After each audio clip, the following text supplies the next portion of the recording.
আসসালামু আলাইকুম everyone, welcome back to my new blog. আজকে আমার ভাইবা, বছরে একটা করে আমাদের ভাইবা হয়। তো আমাদের আজকে ফার্স্ট ইয়ার শেষ হয়ে যাবে আর আজকে আমাদের ফার্স্ট ভাইবা।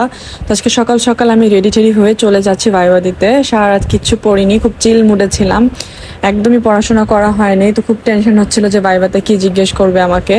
তো দেখি সবাই মোটামুটি চলে আসছে।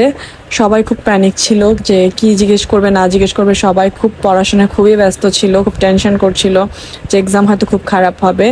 তো এরপরে স্যার চলে এসে আমাদেরকে সবাইকে ক্লাসরুম থেকে বের করে দেয় এবং ক্লাসরুম আগে হচ্ছে তারা অর্গানাইজ করে নেয়, একজন একজন করে ভাইবা নিবে। তো পরে দেখি যে একজন একজন করে ভাইবা নিচ্ছে, পুরো বিসিএস এর মতো করে প্রশ্ন করতেছে। খুব বেশি প্যানিক লাগতেছিল যে কি থেকে কি জিজ্ঞেস করবে। মানে এখনই কাঁপতেছে। রোগীর প্রিপারেশন কেমন? ভাইয়ের প্রিপারেশন কেমন? আগুন আগুন ও সব পারে। প্রিপারেশন কেমন? আর প্রিপারেশন এখনো ফোনে।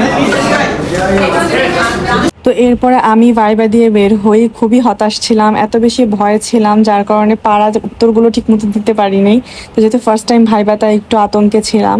তো তাও সবাই যারা যারা এখনো ভাইবা দেয়নি তারা প্রচুর পড়াশোনা করতেছিল, সবার থেকে কোয়েশ্চেন জিজ্ঞেস করে করে। বলো নূরজাহান, ওকে জিজ্ঞেস করে ওর হতাশ। বলো তুমি, বলো তুমি কি দিয়ে আসছো? জঘন্য জঘন্য। তো এইভাবে আজকে আমার দিনটা শেষ হয়ে যায়। তো জঘন্যতম ভাইবা দিয়ে এর পরে আর কোনো ভিডিওই নেওয়া হয় নাই। তো আশা করি আমার এই ছোট্ট ব্লগটা আপনাদের সবার খুব ভালো লাগবে। সবাই সাপোর্ট করবেন, লাইক করবেন, কমেন্ট করবেন, শেয়ার করবেন। আল্লাহ হাফেজ।